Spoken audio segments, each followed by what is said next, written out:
अस्सलाम वालेकुम। आज वाचन सप्ताह 11 है। हमें पुरानी कहानी को नया मोड़ देना है, यानी एक ग्रुप कोई कहानी जो हम पहले से सुनते आ रहे हैं वो सुनाएगा और आधी कहानी सुनाने के बाद दूसरा ग्रुप उस कहानी को नया मोड़ देगा, नया मोड़ देकर नए अंदाज में पेश करके मुकम्मल करेंगे। तो आइए हम देखते हैं।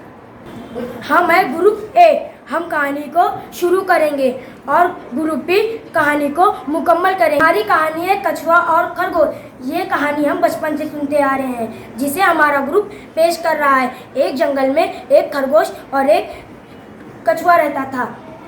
खरगोश को अपने तेज चलने पर बड़ा गुरूर था। हमेशा कछुए को नीचा दिखाता कि तुम कितना आहिस्ता चलते हो और मैं कितना तेज चलता हूँ। मैं किसी भी जगह मिनटों में छलांग लगाकर पहुँच जाता हूँ और उस जगह तुमको पहुँचने में घंटों लगते हैं। कछुआ खरगोश की बातें सुनता मगर कभी बुरा नहीं मानता था।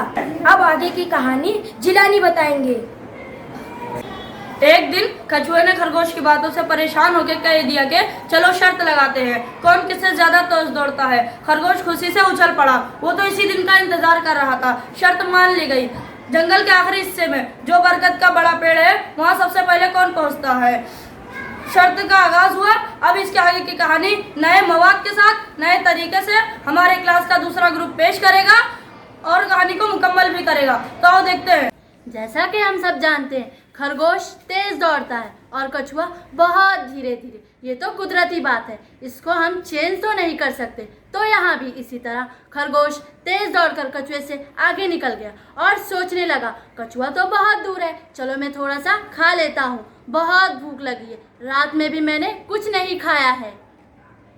अब इसके आगे सना पेश करेगी।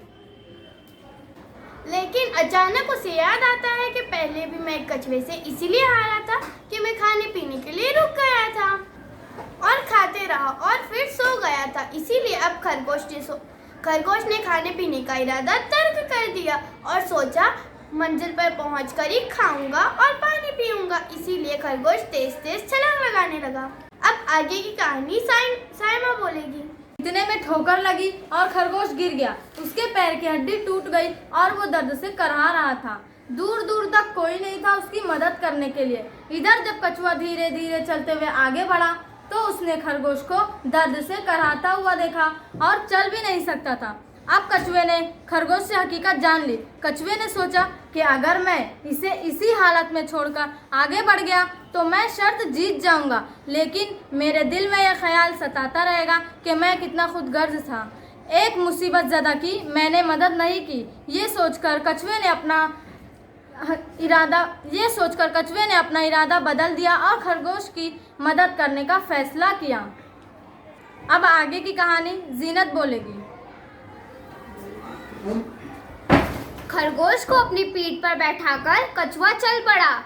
नदी आई तो उसने खरगोश को पानी पिलाया, खेत आया तो कुछ खाना खिलाया और आहिस्ते आहिस्ते अपनी मंजिल तक पहुंच गए। इसी तरह कछुआ और खरगोश दोनों भी एक साथ अपनी मंजिल तक पहुंच गए। और आगे की कहानी मेरी सहेली अफसाना सुनाएगी। खरगोश ने कछुए से कहा, तुमने ऐसा क्यों किया जबकि तुम ये शर्त जीत भी सकते थे। तो कछुए ने कहा कि सबके साथ ही जीत की सच्ची खुशी मिलती है। तो साथियों, ये है नए भारत की नई सोच, सबका साथ सबका विकास। तो आज से हमारी कहानी का अनुमान बदल गया है। हम मिलकर आगे बढ़ो। इस कहानी पर मैं एक शायरी कहूँगी।